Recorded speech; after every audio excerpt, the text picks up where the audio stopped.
And with that, if you'd like to take 5 minutes to kind of wake up a little bit, and just turn and greet somebody, say, hey, glad to see you, because I got to go grab all my junk from the pew. Turn around and tell somebody you're glad to see him here today. Yes, this is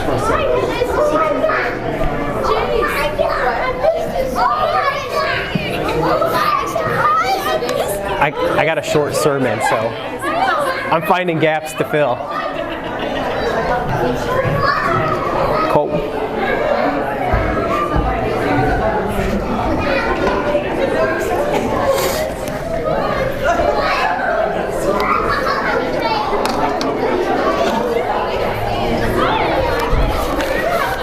You want a team teach?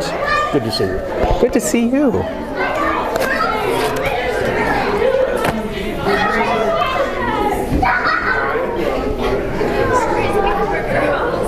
All right, so we are in the middle of a series where we are working through the names of Jesus.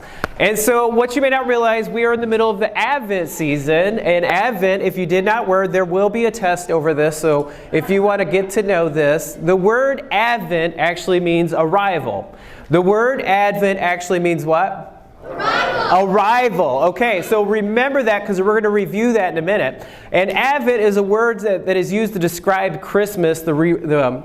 Advent is a word that's used to describe the coming of Jesus, the arrival of Jesus. It's the Advent season because it's the coming of the Messiah, the Lord Jesus Christ. And so the word Advent actually means arrival, the arrival of Jesus Christ. Now, why is that important to you and I? I'm going to set it up for you because a long time ago in a galaxy far, far away, somebody just went like this. Yeah, it's not because I've never seen that movie. No Desire. Yeah, No Desire. Never thought about it. Now, if you give me Police Academy, I'm there all day long watching Police Academy. Oh, please. But anyway, a long time ago in the Old Testament, there were these people called the Israelites. You may have heard of them. And these guys have been waiting for their long-awaited Messiah. This guy that was going to come and liberate them, be their king, be everything that they always needed, always wanted, and was going to lead them to the Promised Land. And so one of the things that you see when you study the Old Testament is that there's glimpses where God talks about the coming Messiah, the king. And one of those guys, if you want to put it up there, is this guy named Isaiah. This is Isaiah. You can say hi to him if you want to. Hi, Isaiah. And Isaiah wrote this thing. He was a prophet in the Old Testament. And this is what Isaiah wrote. He wrote this. And I want you to notice the names that he gives Jesus Christ right here. He says, "For a child is born to us, a son is given to us, the government will rest on his shoulders." This is Isaiah talking about Jesus. But listen to the names that Isaiah is going to give Jesus. And he will be called what? Wonderful. Participation. Wonderful. Counselor. Prince of Peace. So what's that word Advent mean? The arrival. The arrival of who? Jesus Christ. The arrival of Jesus Christ. So Isaiah knew that Jesus was coming because, like we talked about last week, God always keeps his promise. Whatever God tells you he's going to do, he's going to do. He always keeps his promise. That's one of the beauties of the Old Testament. You can go back and look and see how God said, hey, I'm going to do this, or this is going to happen, or I'm going to cause this. And then you read that God actually did that. And so God always keeps his promise. And so he says, hey, I'm going to send someone. I'm going to send this really awesome guy. And he's going to be wonderful. He's going to be your counselor. He's going to be your Prince of Peace. He's going to be your everlasting Father. He's going to be all these things. And so when you look at those words like wonderful, mighty, everlasting, Prince of Peace, Isaiah wrote those words to describe Jesus. So let's have a little fun with this. What do you think wonderful means? Amazing. What'd you say? Full of wonder. Full of wonder. Yeah, full of wonder. He's good. What do you think mighty means? He's strong. He's extremely strong. He's powerful. What about everlasting? He's always there. Eternal. What about Prince of Peace? The praise he gives, not that the world gives, but he gives. Bam. You get another bam. That's spot on. Now, next week we're going to conclude this series on Christmas Eve talking about everlasting peace, everlasting Father. Today we're going to talk about the Prince of Peace. Now, a prince, if you want to write this down, a prince is a ruler. We know that. We get that. But when you add Prince of Peace, it's someone who brings peace through the region. Peace that man can't give, but only peace that he gives. A prince is a ruler, we all know this, and a Prince of Peace is someone who brings peace throughout their time of rule, or that man can't give. And so, the question that we're going to answer is, how do we make peace? And for this, I need some volunteers. No, you're not tall enough, I'm sorry. I'm going to ask that Steve and his boys come on up here. So glad that you guys are here. Yeah, bring both of them if you want to. If he wants to. I'll do it. Go get it. Go get it. Ollie, go Teddy. Can I do it? No. Jace can do it. Hi, Abbott. How come I'm Hi, Steve. Hi. How are you guys? Good. Good. All right, I'm going to give this to you. Okay, you stand over here. I'm going to take you away from your dad. Don't go. I'm going to put your dad over here. All right, way over here. It's like way over here. So bully. Okay, you are very bully. Okay, so when we talk about peace, what does peace look like? Well, back in the olden days, when a king, okay, this is Big King. Names are real original right here, okay? You got Big King, and you got Not So Big King. Okay? Not so big king, big king. And what would happen in the ancient world back in the olden days, if you had these two kingdoms that were next to each other, by each other like you guys are, one king would realize real quickly, hey, that guy over there, he's kind of tall, right? Yeah, he's kind of big, right? They would look over at that other kingdom and be like, hey, you know what? We realize we're not really much of a kingdom. And so if we don't get our act together, that other kingdom over there, that big guy right there, that big kingdom, you can weave at him, they might come over and try to conquer us. And so what the smaller kingdom would do is the smaller kingdom would look over at that big kingdom and say, hey, you can say, hey, I think we should work together. You can say that if you want to. Okay. I think we should work together. And so what they would do is the smaller kingdom would go and offer the bigger kingdom a peace offering. And so if you would like, smaller kingdom, come over this way and say, I bring you a peace offering. I bring you a peace offering. Thank you. And he says, thank you. And so what they would do is the smaller kingdom would come over and they'd offer this peace offering, and they would come together and they'd work together, because the smaller kingdom realizes that the bigger kingdom could wipe them out very easily. And so they would offer this peace offering and they would shake on it. You guys can shake on it if you want to. And thank you for being lovely, lovely contestants here. You can walk. You can go off stage. Thanks, man. Thanks, man. Thank you. Appreciate it. No, you can take it with you.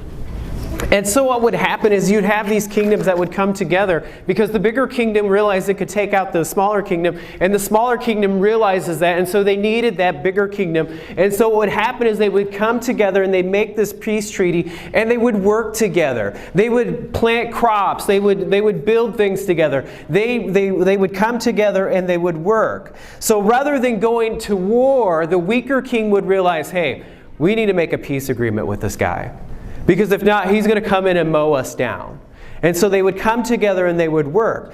But one of the things that we have to realize when we talk about kingdoms and we talk about kings and peace treaties is that we serve a king named King Jesus. And sometimes when we think of Jesus as this meek and mild man. We think of him as this cute, warm, fuzzy little baby still in the manger that, would wear a sweater that says, hey, hug me, I'm cool, I'm soft, I'm not going to do anything. But when Jesus comes back a second time, the second advent, for the second coming, Jesus is often referred to as the King of Kings and Lord of Lords. Matter of fact, the book of Revelation really does a beautiful job of this, because at the end times, there's going to be 10 kings and there's going to be the beast, the Antichrist.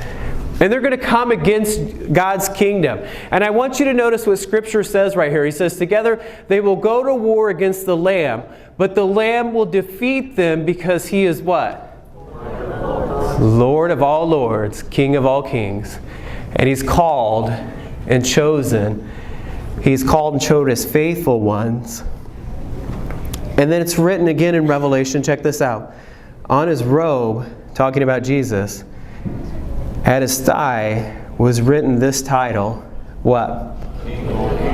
King of all kings, Lord of all lords. Realize Jesus is the most powerful king. He's bigger than any king, any president, any prime minister, any chief, any prince. And the next time that He comes, He won't be meek and mild. He'll be a conquering king that is going to take His kingdom. Now, what's so beautiful about this, and when we're talking about the Prince of Peace, I want you to realize that when Jesus first came, He came as that peace offering. You see, you had us over here, sinful man right here, and then you had God right here, almighty, all-powerful, and then you had meek us right here. And then Paul writes this, if you would have put this up here. Paul says right this, for God presented Jesus as a what?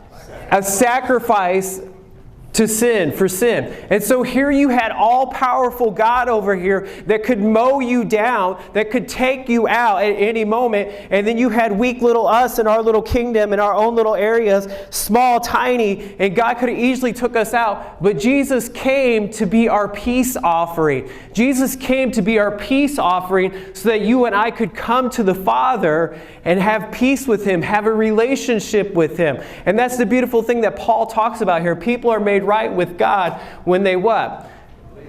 Believe in the sacrifice, that they believe Jesus sacrificed His life, shedding His blood. It's incredible what God has done for us. God has offered up His Son as a peace offering, as a peace sacrifice, so that you and I can have a relationship with Him. As a matter of fact, when I was online this week, I found a beautiful video that kind of captures what this whole idea of Jesus being our peace looks like. And so if you want to roll it. The word peace is common in most languages. People can talk about peace treaties or times of peace. It means the absence of war. And in the Bible, the word peace can refer to the absence of conflict, but it also points to the presence of something better in its place. In the Old Testament, the Hebrew word for peace is shalom. And in the New Testament, the Greek word is eirene. The most basic meaning of shalom is complete or whole. The word can refer to a stone that has a perfect, whole shape with no cracks. It can also refer to a completed stone wall that has no gaps and no missing bricks. Shalom refers to something that's complex with lots of pieces that's in a state of completeness, wholeness. It's like Job, who says his tents are in a state of shalom because he counted his flock and no animals are missing. This is why shalom can refer to a person's well-being. Like when David visited his brothers on the battlefield, he asked about their shalom. The core idea is that life is complex, full of moving parts and relationships and situations, and when any of these is out of alignment or missing, your shalom breaks down. Life is no longer whole, it needs to be restored. In fact, that's the basic meaning of shalom when you use it as a verb. To bring shalom literally means to make complete or restore. So Solomon brings shalom to the unfinished temple when he completes it. Or if your animal accidentally damages your neighbor's field, you shalom them by giving them a complete repayment for their loss. You take what's missing and you restore it to wholeness. The same goes for human relationships. In the book of Proverbs, to reconcile and heal a broken relationship is to bring shalom. And when rival kingdoms make shalom in the Bible, it doesn't just mean they stop fighting, it also means they start working together for each other's benefit. This state of shalom is what Israel's kings were supposed to cultivate, and it rarely happened. So the prophet Isaiah, he looked forward to a future king, a prince of shalom. And his reign would bring shalom with no end. A time when God would make a covenant of shalom with his people and make right all wrongs and heal all that's been broken.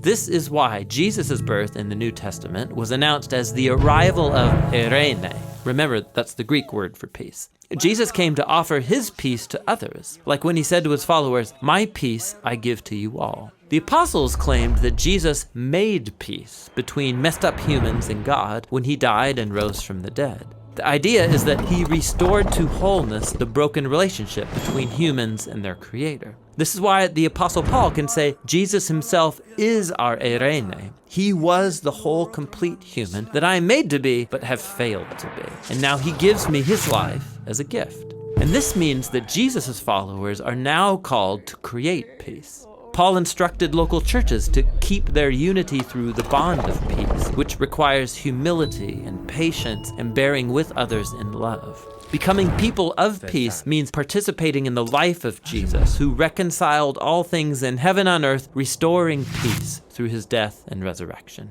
So peace takes a lot of work, because it's not just the absence of conflict. True peace requires taking what's broken and restoring it to wholeness, whether it's in our lives, our relationships, or in our world. And that's the rich biblical concept of peace. Illustration there is so perfect. And 700 years before Jesus ever stepped foot, Isaiah talked about this. He talked about how Jesus would be that perfect peace. He made peace with us because he took our punishment. He took what we deserved. He took God's wrath, and God put it on Jesus. And that's the real gift. That's the gift that you and I. And so to kind of close things out, I want to close out this way. I want you to imagine for a moment, it's the Christmas season. Yeah, everybody said it. It's hard to believe that it's next week. But I want you to just imagine for a moment that there's something special that you've really wanted. Like you've just craved it, you've wanted it. Every part of your being desires this gift. And then lo and behold, somebody is generous enough and they actually buy you the gift that you've been wanting, what it is that you desire. And matter of fact, this person loves you so much that they decided that they would wrap it up in really nice wrapping paper and put like a really nice little bow on it. And they would just put it under the tree so that you could see that, hey, they got you something. And so you're sitting there day after day and you're looking at your present, which I brought one, and you're just looking at it and you just can't wait. You just can't wait for the moment that you can finally open your gift. You can't wait until that you can finally see what it is that you've wanted. And you've waited and you've waited and you're patient and you're patient. You're driving your parents crazy or you're driving your spouse crazy because you're just like, hey, it's just one more day. Does it really matter? The kids are asleep. Can't we just exchange one gift? Isn't that okay? And so they're like, no, you touch it again, I'll break your hands. And so you wait and you wait and you wait, and the day finally arrives where you get this gift. It's finally Christmas morning, and they slide it to you. They just slide it across, and you grab it, and you're like so excited about it. You're shaking it. You're getting all warm and fuzzy in your belly, and you decide, thanks for the gift. I appreciate it. And you never open it. Like, ever. You go to school, you go to your friend's house, you go to work, and you just walk in with your presents. It's been like a week, it's been 2 weeks, and you just kind of carrying it around, and people are like, what's in the box? You're like, it's my gift, it's my gift. Are you going to open it? No, I'm just going to carry it around with me. If we had people like that, we'd say what? You're weird. You're a weirdo. You're silly. Just open up the present. But you never do. And it's what you've always wanted. It's what you were hoping for the most. And yet, you never open it. You just carry around a box that's somewhat wrapped nice on one end, but it kind of looks cruddy on the other end. And you never open it.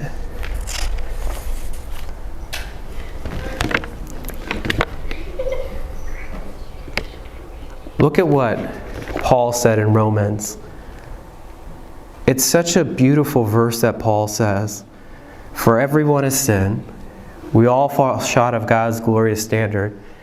Yet God, with undeserving kindness, declared that we are righteous.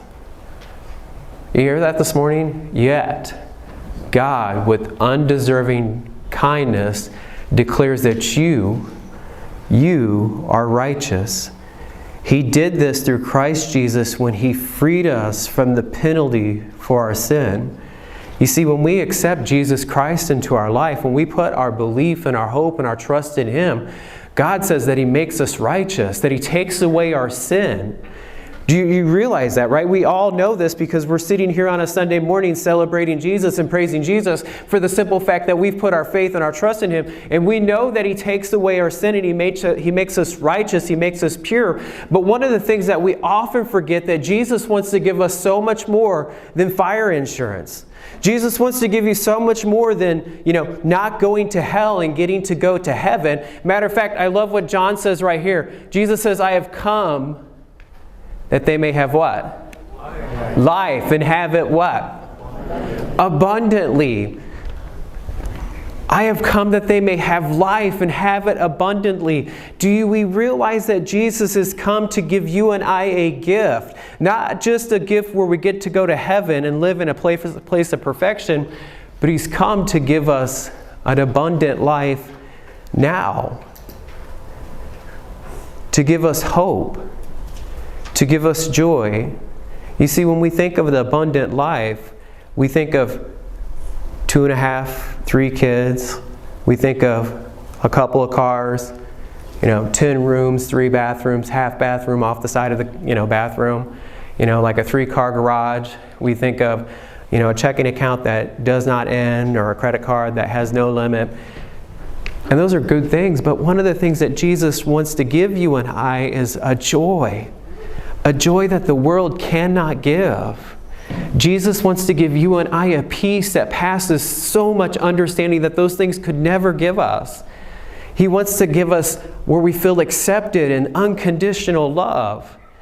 And yet for a lot of us, we never open up the gift that He gives us. And maybe for some of us, we've never realized that's what Jesus wants to give us. Unconditional love, joy, peace, happiness, goodness.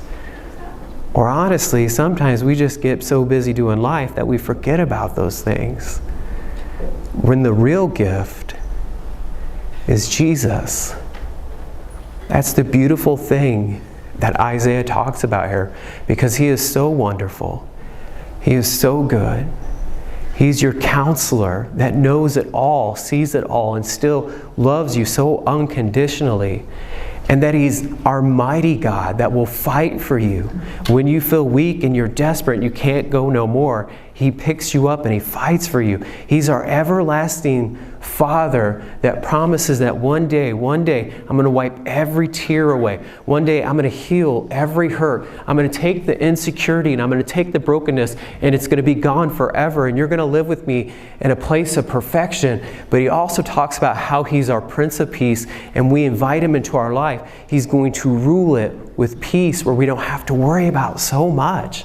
For a lot of us, we teach Jesus as our fire insurance.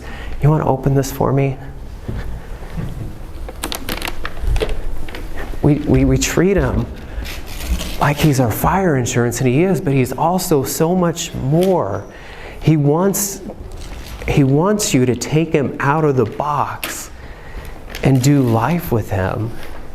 And one of the ways that we do this is when we open up His Word and we read and we learn and we grow in Him and we talk to Him. Jesus wants to be your Prince of Peace. He wants to be so much in your life. The question is, are you ready to take Him out of the box this year and celebrate life with Him? Yeah, open up that box. There we go. What is it? It's a slappy bracelet, Jesus. It's a slappy bracelet, Jesus. Why? Because Jesus wants to hang on with you and He wants to do life with you. But you got to take Him out of the box. There you go. Good catch. Let's pray. Father.